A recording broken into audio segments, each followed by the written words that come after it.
Hey everybody, Asher here, and welcome to my 2021 Game of the Year list.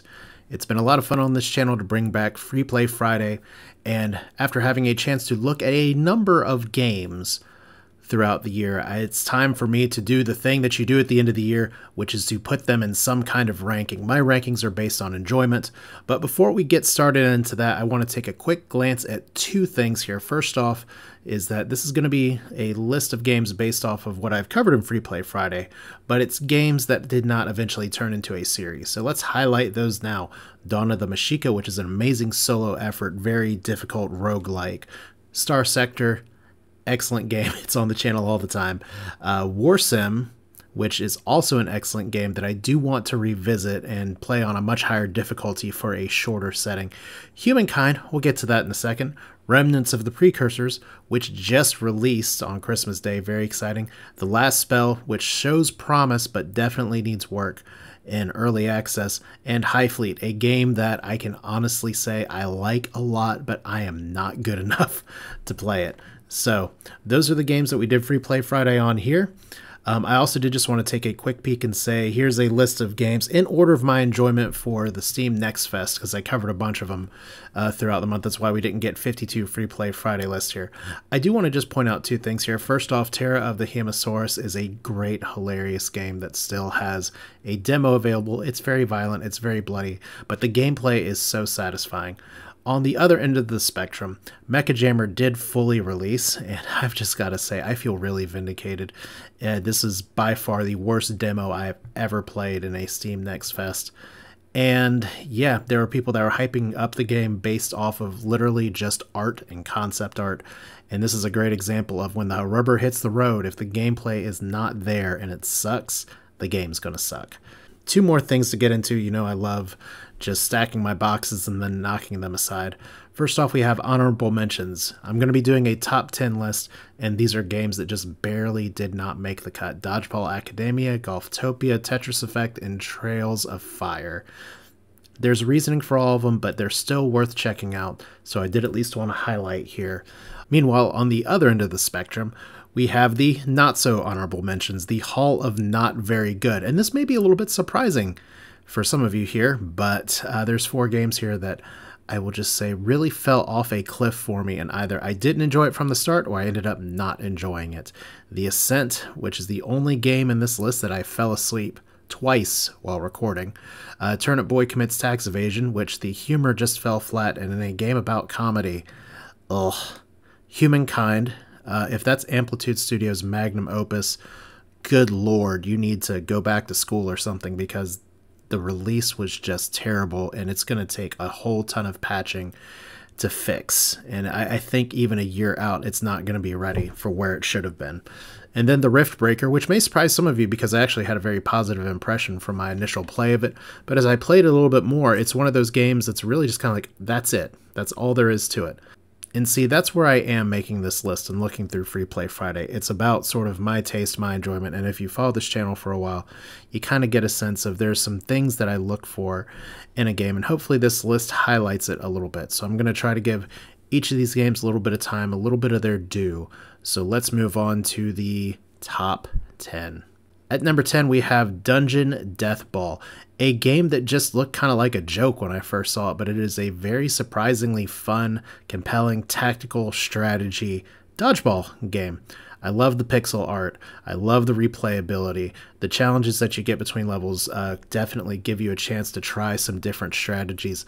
It's hard as hell, but it's fair. And that way it is a lot like Into the Breach, where you can see exactly what's going on. In fact, the tactical layout kind of is similar to Into the Breach. But man, you can get screwed really easily, or you can screw yourself. Dungeon Death Ball, the choice is yours. It's fine. Number 9 on this list is actually a huge riser from when I did my previous review of this, and that's the Fermi Paradox, a game that originally I was like, okay, we're clicking, and then suddenly I found myself saying, you know, I want to keep going. I want to see my systems just build and explore and have spaceships explore around. It's gotten very good patch support. It is not a game for everyone, but it is a game that I look at it, I look at the time that I played, I look at the time after doing an initial coverage of it, and I'm just like, wow, this is This is a very interesting emergent narrative kind of game. And as I said before, the challenge for this game is going to be, can they nail the writing? Can they keep the gameplay variety interesting? And that's why it's at number 9, because I don't know if it's exactly there yet, but it is definitely building in the right direction for me. Number 8 on this list is Inscription, a game that has topped Game of the Year lists on many publications. And to be fair, the main reason it's down this low is just because I got to it late and I haven't had enough time to properly get to the end, which is very important for this kind of list. But it is a game that, even of what I've played so far, is a worthwhile, notable, just good experience. My hang up with it, and it's not really fair to the game itself, but my hang up with it is that I don't do great with horror games. And we're not talking like Darkest Dungeon, here's your eldritch horror, because those are things that you can fight and beat back and it's a little gross or whatever. I'm talking like actual like dark corner, makes your skin crawl, just horrible things happening on screen horror. And so while Inscription is very good at that with some parts of it, that doesn't necessarily mesh with me, and that's just the way I am. I've always been that way. So it's a really good game, though. Number 7 on the list is Jupiter Hell. Actually, I think the first game that I did a Free Play Friday on this year, and had a full release, very excitingly, later this year. So it is a roguelike. Oh, actually, yeah, more of a roguelike than a rogue light, because you do actually have to play through the game of Doom in a 4-directional just shooty thing. And I think adding a lot of guns and adding 4 cardinal directions and leaning into the graphics and just the fidelity of it works really well. It is a great turn-based roguelike, and I am not great at it, but I do enjoy it a lot. The soundtrack is awesome. The speech is over the top in the right way, especially if you can deal with a few swears.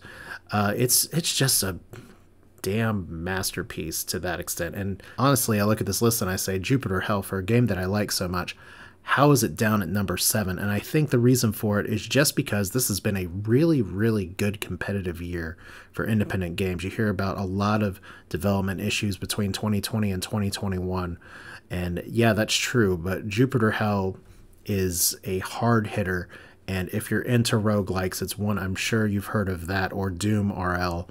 Yeah, it's definitely worth the price of admission. Number 6 on this list is a game I did not expect to like so much, but I just keep coming back to it, and the developers have been great at post-release support. That is Gigapocalypse, a game where you get to be the giant monster that crushes just everything around you. It's a lot of fun. It's charming. There's a little bit of a Tamagotchi sort of monster daycare kind of thing that goes along with it. The upgrades actually have impact on the gameplay, which is really exciting. And as there's been more monsters released, they actually have some pretty different ways to play. So Gigapocalypse is a game where you might look at it and say, well, is this kind of weird? Should I wait for a sale or something? I mean, you could, but it's number 6 on this list here, above some other really big games, because of the fact that not only does it have good support, and I really like the trajectory of where it's going, but it's good now. You can play it now and have a lot of fun now. It's really just a big action romp. It's not the hardest thing in the world. It's a great way to blow off steam. I like it. Number 5 on this list is War Tales, a game that, let's be honest here, I had a lot of expectations going into it, and I was really surprised at just how well this game works and functions given what it promises to do. It's a lot like 3D Battle Brothers, and the game just clicks. That's really what it comes down to. The combat's good. The talking dialogue with people around the world is great, well presented. The map is interesting to explore. I mean, it's still in development, so I'm very curious about if it can maintain this momentum so far, but it's just a really good, well-built world and well-built game at this point, which is why I'm ranking it so highly here. And I mean, honestly, this game, just even in its early state, tops a lot of other games in a similar genre that I've played. It kind of puts them to shame to a point. So War Tales is really high on my hype list, And honestly, if it wasn't for some scheduling issues that I'm having with work, I probably would have started doing a series with it right now. So that may be in store in the future as more updates come out. So be on the lookout. Number 4 on this list is Mind Scanners. Now, what's exciting about Mind Scanners is not just that it has a kind of WarioWare style, here's a bunch of mini games and you have to play them again and again and get them right again and again, and some of them can be very stressful. What gets me about this game is its world building, its writing, and you're going to see for the remainder of the games on this list, what's really drawn me in 2021 is games that can actually lay out a world and make you invested and interested in it without necessarily beating you over the head. Now, Mind Scanners does that a little bit, but that's partially because your job in it is literally to put things on people's heads and cure their ailments. Here you're in, obviously, a dystopian city, and so it's a dystopian society, and you're just having to cut through the truth, which is really one of the big things that makes your character interesting in the game, is that you get to see maybe what everyone else is trying to hide. So I think the blend of frantic gameplay versus actually getting to know some of the more intimate sides of some of the characters and how they're presented is incredibly well done. It is great to see a developer take risks like this. It's the kind of thing you can find in independent games, and they nail it, for lack of a better word. It's a game that I don't hear enough people talking about, but Mind Scanners is great. At number 3, we have Wildermyth, which is a game that a lot of people are talking about, and also with good reason, not just for the couch co-op aspect, but because it is just a very good blend of procedural storytelling along with actual caring development mixed in with probably the best XCOM style combat system that I've seen implemented outside of the XCOM series. So that is a huge plus, because when I was originally playing this game, I thought to myself, you know what, it's a tiny number system, and so that may work some of the time, but how's it going to hold up as the battles get bigger, the stakes get higher? But there's a huge variety of objectives. Magic is especially rewarded because it forces you to work with positioning. Melee, maybe a little bit more standard here, but the way you have to work together to try to get your people to do what they need to do, the fact that you can't always get everybody out of there, and yet the story still continues with the weight of loss or permanent scarring to characters. That's what sets Wildermyth apart for me. I could have just mailed it in and been like, okay, here's your chunks of narrative, here you go. We go to point A, point B, point C. But the way they have programmed being able to weave these story elements together, the individual character development together, that's awesome. I will say this much about Wildermyth: if you're picking it up and it's available on sale right now at the time of this posting, it is a very good game. It has a bunch of pre-made campaigns in it, which are awesome. The procedurally generated, just randomly play a game, you don't quite get the cohesion there, but the gameplay's still good enough. But you definitely get your money's worth even just for the pre-made campaigns. And overall, as a result, those just campaigns itself and the fact that they can hit you with such hard force is why this is at number 3. Meanwhile, at number 2, it's Chicory: A Colorful Tale, a game that I adored when I played it. Had the opportunity to play it co-op with my kids, and it is just a beautiful experience, both between the gameplay, the just ability to draw on top of everything, but even just the world, the memorable characters, the way different issues are presented, the anxiety that people feel for having expectations thrust upon them, the value of art or the lack of value of art, even just sort of the fighting against gatekeeping of what is art to a point. These are all philosophical questions that were explored in this game, and honestly, it's something that sparks some pretty good discussion between me and my kids, which is they're both very interested in art, different aspects of it, but still, it's something that's kind of universal to a point here. So you have a very good package, you have a very well-built narrative, you have an excellent soundtrack. This is a game that really does not pull any punches at all, and you look at it and say, oh, it's a cozy game, it's a happy game, it's a hand-drawn art game, and those are all true to a point, if even if we have to ask the question, what does cozy even mean at this point in a game that thrusts you pretty quickly into a dark forest with evil eye beams going after you. But in all of the Zelda likes and everything, you know, this is a game that it leans into the drawing aspect enough where you get to draw the world, and the world in turn gets to draw you in. and there's a lot of value there. I've left this game feeling, just this really did make me think about a lot of things that have kind of been on my mind for a while, and you don't always get that with a game. So this is a good number 2, and it's hard to put it at number 2 because I've had this locked in for a very long time as number 1 in my mind, but I had to be honest with myself. I had to look through and say, you know what? There is only one game I've played this year on this channel in Free Play Friday mode that's topped this. So let's go to number 1. And that number 1 goes to Marvel's Guardians of the Galaxy, which is a absolute breath of fresh air, especially after the prior Marvel Avengers game was completely just botched in terms of trying to shoehorn multiplayer, all that other stuff that could be its own video. Marvel's Guardians of the Galaxy takes a story, takes a familiar set of characters if you've watched movies, and to an extent if you've read comic books, but even if you haven't, it really puts its own spin on everything. And this is another game where, once again, I'll just be honest here. When I put this game down, the first thing I wanted to do was to play it again and find out what happens next. And now, it's not all story here. There is some gameplay. I found the combat to be pretty straightforward, satisfying. I found the puzzle elements to sometimes play into my weaknesses because it's like, find this one specific thing that you're looking for.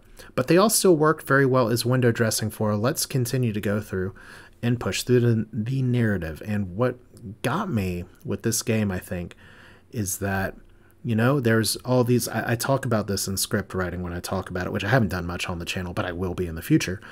Triggers and heaps. The idea that you don't just have a flat line in a story. When I used to teach English, I would never teach as like the plot line with sort of your bell curve or something.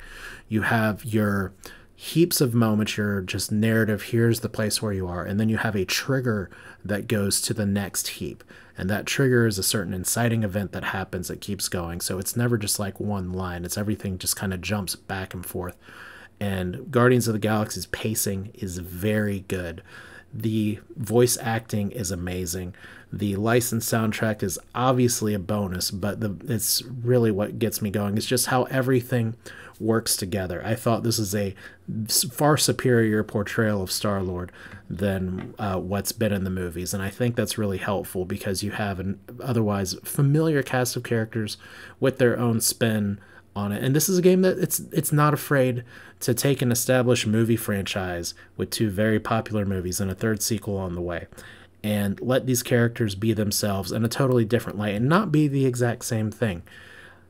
It's just one of those things where I cared, and you don't always go through a game and say, okay, let's look at this situation, let's look at these characters they go through, and some of them go through some pretty immense like pain, emotional pain, and you feel for them. It's a visual novel with a lot of window dressing of other stuff, but at the end of the day, I had to be honest with myself here because I kind of hate taking from some of these other independent games that were very good and worked very well and say, well, do I give the game of the year to a huge, massive like release from a major studio?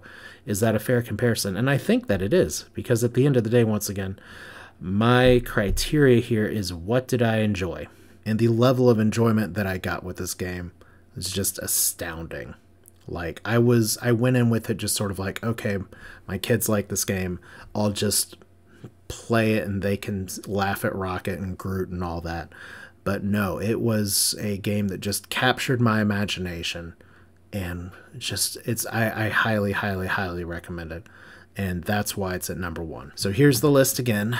Once again, it's full of independent games because that's a lot of what I cover in Free Play Friday. There are some other major releases, though, that I haven't had a chance to cover on the channel this year. I'm going to put them up right here, so they don't really fall under honorable mentions, but they are games that I think that are good enough for you to check out. Tales of Arise, Urtuk the Desolation, which I did have one stream video of, Griftlands, Medieval Dynasty, and Valheim. Valheim's still in early access, but these other games are all in full release mode, all very good, all very well supported. And yeah, this has been a really good year for gaming. And hopefully you all have been able to play some stuff that's good. I'm definitely interested in hearing what you all think. about this list. I know what I cover on the channel is very independent heavy, and there are definitely some games that if I included the games I turned into a series, we could have potentially a different list here. But I did just want to highlight some things that I've touched on the channel before. But oh my god, 2021's been a long year.